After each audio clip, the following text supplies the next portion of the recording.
प्रसंग चल रहा है। भगवान ने श्री उद्धव जी से कहा कि यदि तुम्हें कोई गला पकड़ करके दबा दे, तुम्हारे ऊपर मूत दे, थूक दे, मारे पीटे, गाली गलौज करे, तो भी तुम्हें सह जाना है। तो उनका प्रभु दुष्ट जनों के द्वारा किया हुआ अपमान सहना बहुत कठिन है, आप ऐसे समझाइए जिससे मैं इसे सह पाऊं। तो भगवान ने एक उदाहरण दिया तितिक्षु ब्राह्मण की कथा से। एक ब्राह्मण उज्जैन में रहता था, उसने जीवन भर धन कमाया, ना स्वयं भोगा ना परिवार को भोगने दिया। तो पंच देवता बिगड़ गए, आग लग गई, सब धन भस्म हो गया। जो कुछ संपत्ति अचल थी उसे राज सैनिकों ने छीन ली। अब उसके पास धन नहीं रहा तो परिवार के वैसे उससे नाराज, सब परिवार के लोग छोड़ दिया। अब अकेला, न रुपया न पैसा न संपत्ति, कुछ नहीं। अब वृद्ध शरीर उसके मन में आया कि अब क्या करूं, अब भगवान के सिवा मेरा कोई नहीं।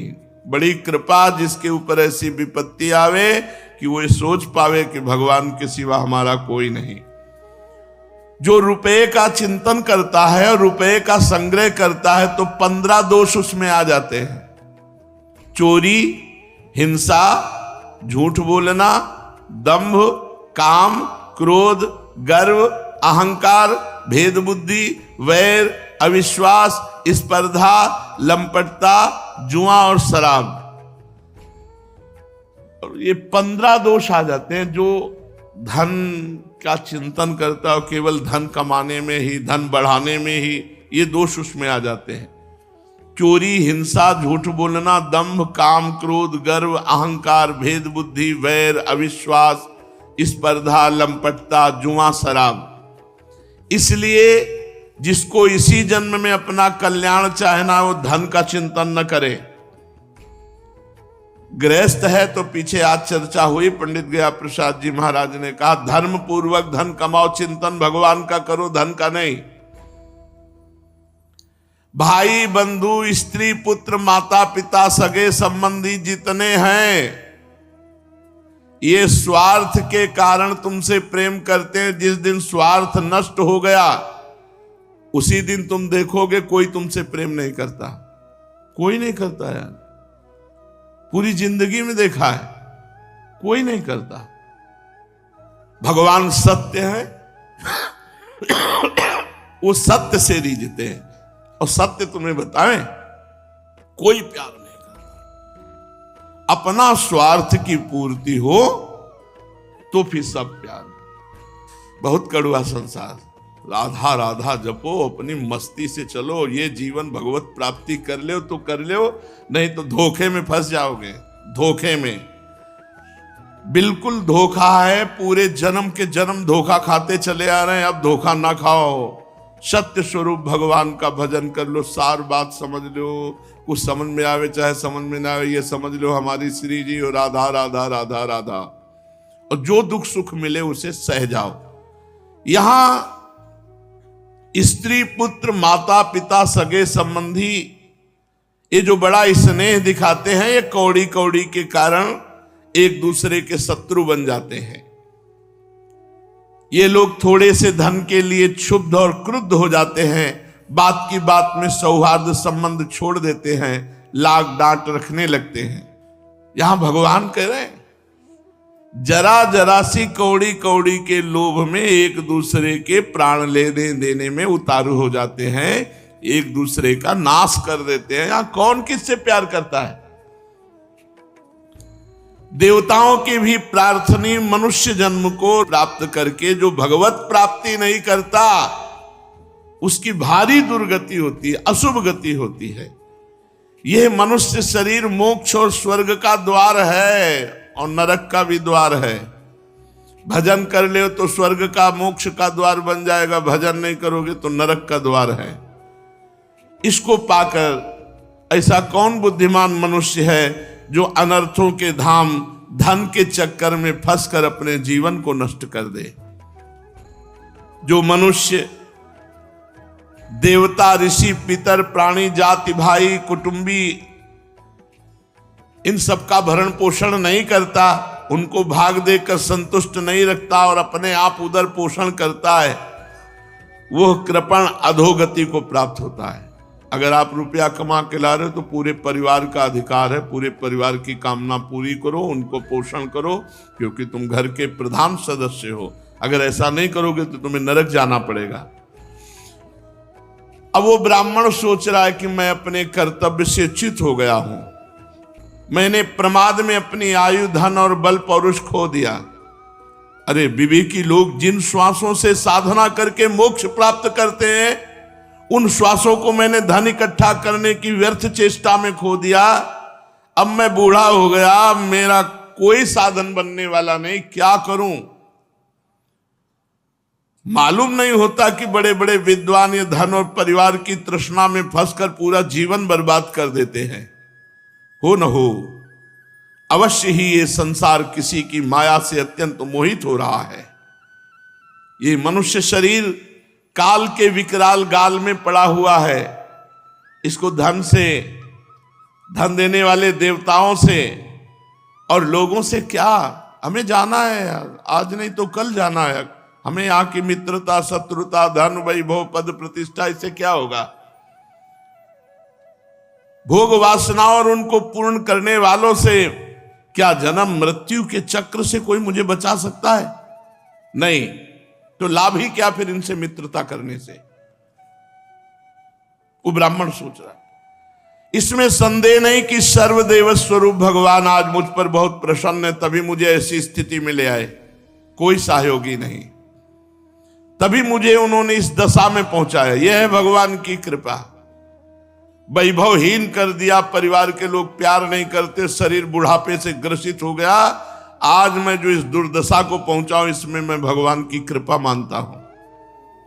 मुझे जगत के प्रति ये दुख बुद्धि और वैराग्य हुआ। वस्तुतः वैराग्य ही संसार सागर से पार होने के लिए नौका के समान है। अब मैं ऐसी अवस्था में पहुंच गया हूं, पता नहीं मेरी आयु है कि नहीं, बूढ़ा हूं। अगर आयु मेरी शेष है तो आज से मैं दृढ़ संकल्प करता हूं, ये है बढ़िया काम। उस बूढ़े की जिंदगी बन गई, इतना महान संत हो गया कि भगवान उसकी कथा 11 स्कंद में कह रहे हैं, और जीवन में भजन नहीं किया। परिवार के लोगों ने ठुकरा दिया, संपत्ति नष्ट हो गई, बुढ़ापे में अब उसको ज्ञान हुआ। मैं, अगर मेरी श्वासें हैं तो मैं आत्म लाभ करूंगा, आत्मज्ञान। मैं परमार्थ के विषय में सावधान हो गया हूं। अब जितना समय बचेगा मैं कठोर तपस्या के द्वारा शरीर को कष्ट दूंगा और भजन के द्वारा भगवान की प्राप्ति करूंगा। तीनों लोकों के देवतागण मेरी इस बात का अनुमोदन करें कि मैं संकल्प करता हूं कि आज से एक भी श्वास खाली नहीं जाएगी। मेरी जितनी श्वासें अब बची हैं वो भगवान के चिंतन में व्यतीत करूंगा, और जितना कष्ट मिलेगा उसको आराम से सहूंगा और भगवान की प्राप्ति करूंगा। अभी निराश होने की कोई बात नहीं, क्योंकि महाराजा खडवांग ने तो 2 घड़ी में भगवत प्राप्ति की थी, मेरी तो अभी श्वासें होंगी। उस वृद्ध ब्राह्मण ने ऐसा निश्चय किया। भगवान श्री कृष्ण कहते हैं, उद्धव जी, उस उज्जैन निवासी ब्राह्मण ने मन ही मन इस प्रकार निश्चय करके कि मैं और मेरेपन की गांठ खोल देना ही इस मोक्ष पदवी को प्राप्त करना है, उसने मैं और मेरापन हटा दिया और सन्यास ले लिया और मौन धारण कर लिया। अब उसके चित्त में किसी भी स्थान, वस्तु, व्यक्ति के प्रति आसक्ति नहीं रही। उसने अपने मन, इंद्रिय और प्राणों को वश में कर लिया। वह पृथ्वी पर स्वच्छंद रूप से विचरने लगा। वो भिक्षा के लिए नगर और गांव में जाता अवश्य था, परंतु इस प्रकार जाता था कि कोई उसे पहचान न पाता। उद्धव जी, वो सन्यासी बहुत बूढ़ा हो गया था, तो गांव के दुष्ट लोग उसे देखते ही टूट पड़ते और उसका तरह तरह से तिरस्कार करके उसको बहुत तंग करते। कोई उसका दंड छीन लेता, तो कोई भिक्षा पात्र झटक लेता, कोई कमंडल उठा ले जाता, कोई आसन रुद्राक्ष की माला कंथा ही लेकर भाग जाता, कोई तो उसकी लंगोटी वस्त्र ही खोल करके ले जाता, कोई वस्तुएं ऐसे देने को कहता फिर दिखलाकर छीन लेता। वह अवधूत मधुकरी मांगकर जब लाता और बाहर नदी के तट पर भोजन करने को बैठता तो पापी लोग उसके ऊपर मूत देते थे, कभी थूक देते थे। वे लोग उस मौनी अवधूत को तरह तरह से बोलने के लिए विवश करते, और जब वो इस पर भी ना बोलता तो उसे खूब पीटते। ये सब प्रसाद मिलता है, घोर वैरागी को ये प्रसाद मिलता है, और उसका ब्रह्म भाव दृढ़ होता जाता है, देह भाव छूटता जाता है। जैसे जैसे प्रतिकूलता आती है ब्रह्म भाव पड़ता जाता है पक्का, और देह भाव छूटता है, और जहां अनुकूलता आती है तो फिर देह भाव पुष्ट होता है। इसीलिए भर्तरी जी ने जब भगवान शंकर प्रसन्न हुए और प्रकट हुए तो कहा वरदान मांगो, तो उन्होंने कहा कभी सम्मान से हमें भिक्षा न मिले, क्योंकि अनुकूलता से देह भाव पुष्ट होता है, प्रतिकूलता से ब्रह्म भाव पुष्ट होता है, और देह भाव नाशवान है, ब्रह्म भाव अविनाशी है। तो लोग उसको पीटते, कोई उसे चोर कहकर डांटने डपटने लगता, कोई कहता इसे बांध लो, फिर उसे रस्सी से बांधने लगते, कोई उसका तिरस्कार करके इस प्रकार ताना कसते कि देखो देखो इस कृपण ने धर्म का ढोंग रचा है, धन संपत्ति जाती रही, स्त्री पुत्रों ने घर से निकाल दिया, तो अब इसने भीख मांगने का रोजगार करने के लिए संन्यास ले लिया। ओहो देखो तो सही, ये मोटा तगड़ा भिखारी धैर्य में बड़े भारी पर्वत के समान है, ये मौन रहकर अपना काम बनाना चाहता है। सचमुच ये बगले से भी बढ़कर के ढोंगी है, दृढ़ निश्चयी है। कोई उस अवधूत की हंसी उड़ाता। संसार में ऐसे ऐसे लोग हैं, पूछो मत, दुष्टता की हद है। और ये सब देखने को मिला है। गंगा किनारे जब भ्रमण करते थे, पिटे भी है, गाली भी खाई है, अपमान भी सहा है, भगवान की कृपा का अनुभव हुआ है। जैसे लोग तोता मैना आदि पालतू पक्षियों को बांध लेते हैं, पिंजड़े में बंद करते हैं, वैसे उस बूढ़े सन्यासी को भी घरों में जाकर कमरे में बंद कर देते और ताड़ना देते, किंतु वो किसी से कुछ नहीं कहता, चुपचाप सह लेता। कभी उसे बुखार आदि के कारण दैहिक पीड़ा सहनी पड़ती, कभी गर्मी सर्दी आदि से दैवी कष्ट उठाना पड़ता, कभी दुर्जन लोग अपमान आदि के द्वारा उसे भौतिक पीड़ा पहुंचाते, परंतु उस सन्यासी के मन में इससे कोई विकार नहीं होता। वह समझता कि सब मेरे पूर्व जन्म के कर्मों का फल है, इसे मुझे अवश्य भोगना पड़ेगा। यद्यपि नीच मनुष्य तरह तरह के तिरस्कार करके उसे उसके धर्म से गिराने की चेष्टा किया करते, फिर भी वो बड़ी दृढ़ता से अपने धर्म में स्थिर रहता और सात्विक धैर्य का आश्रय लेकर वो ऐसे उद्गार प्रकट करता जिसे भिक्षु गीत कहते हैं। ब्राह्मण कहता कि मेरे सुख अथवा दुख का कारण न ये मनुष्य है, न देवता है, न शरीर है, और न ग्रह कर्म काल आदि ही है। श्रुतियां और महात्मा जन दुख सुख का कारण क्या बताते हैं? मन। मन ही इस दुख सुख का परम कारण है। जो मुझे दुख मिल रहा है ये न मनुष्य दे रहे, न देवता दे रहे, न शरीर दे रहा है, न कोई ग्रह, न कोई कर्म, न कोई काल। श्रुतियां और महात्मा जन कहते हैं कि मन को ही इसका परम कारण बताया, कि मन ही दुख सुख का कारण है, मन ही सारे संसार चक्र को चला रहा है। सचमुच ये मन बहुत बलवान है। नायम जनों में सुख दुख हेतुर, न देवतात्मा ग्रह कर्म काला, मनः परम कारण मामनन्ति, संसार चक्रम परिवर्तयेद्यत्, मनोगुणान् वै सृजते बलीयस्ततश्च कर्माणि विलक्षणानि, शुक्लानि कृष्णान्यथ लोहितानि, तेभ्यः सवर्णाश्रितयो भवन्ति। मेरे सुख दुख का कारण कोई और नहीं, ये मेरा मन है। मन ही संसार चक्र को चला रहा है। सचमुच ये मन बहुत बलवान है। इसी ने विषयों, उनके कारण गुणों और उनसे संबंध रखने वाली वृत्तियों की सृष्टि की है। उन वृत्तियों के अनुसार ही सात्विक राजस तामस अनेकों प्रकार के कर्म होते हैं और कर्मों के अनुसार ही जीव की विविध गतियां होती हैं।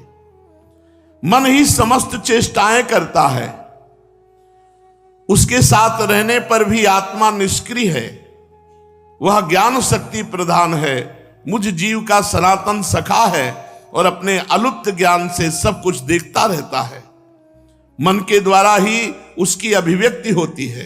जब वह मन को स्वीकार करके उसके द्वारा विषयों का भोक्ता बन बैठता है, तब कर्मों के साथ आसक्त होने के कारण उनसे बंध जाता है। दान, अपने धर्म का पालन, नियम, यम, वेदाध्ययन, सत्कर्म और ब्रह्मचर्य आदि श्रेष्ठ व्रत, इन सब का अंतिम फल यही है कि तुम्हारा मन एकाग्र हो जाए, मन भगवान में लग जाए। यदि मन भगवान में नहीं लगा तो तुम्हारा दान, धर्म, नियम, यम, वेदाध्ययन, सत्कर्म, ब्रह्मचर्य सब व्यर्थ गया। मन का भगवान में लग जाना ही परम योग है। जिसका मन शांत और समाहित है, उसे दान आदि समस्त सत्कर्मों का फल प्राप्त हो चुका है, अब उनसे कुछ लेना बाकी नहीं। और जिसका मन चंचल है, आलस्य से अभिभूत हो रहा है, उसको इन दानादि शुभ कर्मों से अब तक कोई लाभ नहीं हुआ। सभी इंद्रियां मन के वश में है, मन किसी भी इंद्री के वश में नहीं है। ये मन बलवान से भी बलवान अत्यंत भयंकर देव है।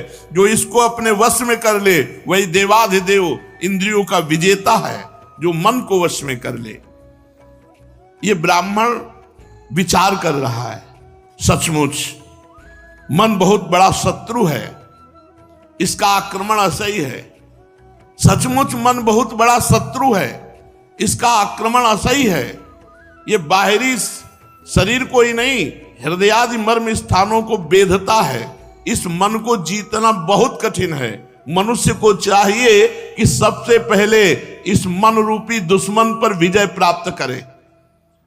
परंतु होता यह है कि मूर्ख लोग मन को जीतने का प्रयत्न नहीं करते, दूसरे मनुष्यों से झूठ मूठ झगड़ा बखेड़ा करते हैं और इस जगत के लोगों से ही मित्रता, शत्रुता, उदासीनता बना लेते हैं। साधारणतः मनुष्य की बुद्धि अंधी हो रही है, तभी तो वे इस मन कल्पित शरीर को मैं और मेरा मान बैठते हैं और फिर इस भ्रम के फंदे में फंस जाते हैं कि ये मैं हूं और ये दूसरा। इसका परिणाम ये होता है कि वे इस अनंत अज्ञान अंधकार में भटकते रहते हैं। यदि मान ले, वो विचार कर रहा है ब्राह्मण कि मनुष्य ही सुख दुख का कारण है, तो भी उनसे आत्मा का क्या संबंध है? क्योंकि सुख दुख पहुंचाने वाला मिट्टी का पार्थिव शरीर और भोगने वाला भी पांच भौतिक शरीर, तो आत्मा का उससे क्या मतलब? जैसे भोजन आदि के समय यदि अपने दांतों से ही अपनी जीभ कट जाए तो उसमें पीड़ा होने लगे तो मनुष्य किस पर क्रोध करेगा? ऐसा मान ले कि देवता दुख के कारण है, तो भी देवता आत्मा की क्या हानि कर सकते हैं? नैनम छिन्दन्ति शस्त्राणि नैनम दहति पावका न चैनम क्लेदन्त्यापो न शोष्यति मारुता। आत्मा पर इसका प्रभाव ही नहीं पड़ता किसी दैवी शक्ति का, क्योंकि यदि दुख के कारण देवता है तो इंद्रियाभिमानी देवताओं के रूप में उनके भोक्ता भी तो वे ही हैं। और देवता सभी शरीरों में एक है। जो देवता एक शरीर में वही दूसरे में भी है। ऐसी दशा में यदि अपने ही शरीर के किसी एक अंग से दूसरे अंग को चोट लग जाए तो भला किस पर क्रोध किया जाए? इसका मतलब कोई मनुष्य दुख देने वाला नहीं, कोई देवता दुख देने वाला नहीं। और यदि ऐसा माने कि आत्मा ही सुख दुख का कारण है, तो वो तो अपनी आत्मा आप ही है, कोई दूसरा नहीं, क्योंकि आत्मा से भिन्न कुछ और है ही नहीं। यदि दूसरा कुछ प्रतीत होता है तो मिथ्या है, इसलिए न सुख है न दुख है। फिर क्रोध कैसा? क्रोध का निमित्त क्या?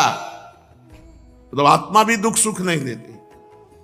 यदि माने ग्रहों को सुख दुख का निमित्त, तो अजन्मा आत्मा के ऊपर ग्रहों का क्या प्रभाव? ग्रहों का प्रभाव शरीर के ऊपर पड़ता है, उनका प्रभाव भी जन्म मृत्युशील शरीर पर ही होता है। ग्रहों की पीड़ा तो उनका प्रभाव ग्रहण करने वाले शरीर को ही होती है। आत्मा उन ग्रहों और शरीरों से सर्वथा परे है, तो किस पर क्रोध करे?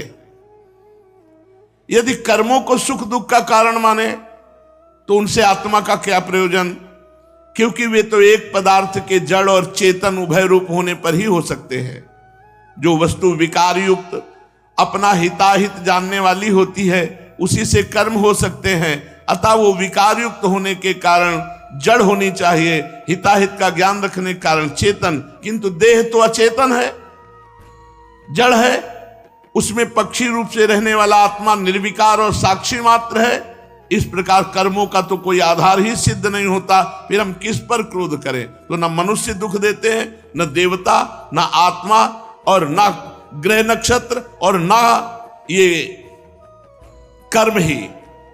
अब यदि ऐसा माने कि काल सुख दुख का कारण है तो आत्मा पर उसका क्या प्रभाव, क्योंकि काल तो आत्मस्वरूप है। जैसे आग आग को नहीं जला सकती, बर्फ बर्फ को नहीं गला सकता, वैसे ही आत्मस्वरूप काल अपने आत्मा को ही सुख दुख नहीं पहुंचा सकता, फिर किस पर क्रोध किया जाए। आत्मा शीत उष्ण सुख दुख आदि द्वंद्वों से सर्वथा अतीत है। आत्मा प्रकृति के स्वरूप धर्म कार्य लेस संबंध और गंध से भी रहित है। उसे कभी कहीं किसी के द्वारा किसी भी प्रकार से द्वंद्व का स्पर्श ही नहीं होता। आत्मा तो जन्म मृत्यु के चक्र में भटकने वाले अहंकार से बहुत परे है, और ये जन्म मृत्यु का दुख अहंकार को होता है। इस बात को जान लेना है, सारा का सारा दुख मन और अहंकार को। जो ऐसा जान गया वो कभी दुखी नहीं होता, किसी के अपमान से, किसी के द्वारा दुख दिए जाने पर भी वो दुखी नहीं होता, वो भयभीत नहीं होता, अभय हो जाता है। बड़े बड़े प्राचीन ऋषि मुनियों ने इस परमात्म निष्ठा का आश्रय ग्रहण किया है। मैं भी इसी का आश्रय ग्रहण करूंगा और मुक्ति तथा प्रेम के दाता भगवान के चरण कमलों की सेवा के द्वारा ही इस दुरंत अज्ञान सागर को अनायास ही पार कर लूंगा। भगवान श्री कृष्ण कहते हैं, उद्धव जी, उस ब्राह्मण का धन क्या नष्ट हुआ, उसका सारा क्लेश ही दूर हो गया। अब वो संसार से विरक्त हो गया, परम सन्यासी होकर पृथ्वी में स्वच्छंद विचरण कर रहा था। यद्यपि दुष्टों ने बहुत सताया, फिर भी वो अपने धर्म में अटल रहा, तनिक भी विचलित ना हुआ। उस समय वो मौनी अवधूत मन ही मन इस प्रकार का गीत गाया करता था, उद्धव जी, इस संसार में मनुष्य को कोई दूसरा सुख या दुख नहीं देता, ये तो उसके चित्त का भ्रम मात्र है। ये सारा संसार, इसके भीतर मित्र उदासीन शत्रु के भेद अज्ञान कल्पित है। इसलिए प्यारे उद्धव, अपनी वृत्तियों को मुझ में तन्मय कर दो और इस प्रकार सारी शक्ति लगाकर मन को वश में कर लो, फिर मुझ में ही नित्य युक्त होकर स्थित हो जाओ। बस सारे योग साधना का इतना ही सार है। ये भिक्षुक का गीत क्या है, मूर्तिमान ब्रह्म ज्ञान की निष्ठा ही है। जो पुरुष एकाग्रचित से इस चरित्र को सुनता है, सुनाता है, धारण करता है, वो कभी सुख दुखादि द्वंद्वों के वश में नहीं होता। वो सुख दुखादि द्वंद्वों के बीच में सिंह के समान दहाड़ता रहता है। भगवान ने उद्धव जी को उपदेश किया कि इस मार्ग में चलने वाले को ये मिलेगा। कोई गाली देगा, कोई उपहास करेगा, हो सकता है कोई मार दे, कोई थूक दे, कोई मूत दे, कोई कुछ भी करे, हमको बोलना नहीं है, चुपचाप सहना है। कैसे? जैसे इस भिक्षुक सन्यासी ने सहा, भगवान ने उदाहरण दिया। खूब भगवान का नाम जप करोगे तो सहने की सामर्थ्य आ जाएगी। नाम जप करो और सत्संग सुनते रहो। साधन को हरि भजन है, कहे सत्संग सहाय। और एक प्रण कर लो कि जो कुछ भी होगा अब हम सहेंगे, विचलित नहीं होंगे, तो निश्चित भगवान कृपा करके सामर्थ्य देंगे और हम भगवत प्राप्त हो जाएंगे। शेष चर्चा आगे। श्री राधा वल्लभ लाल।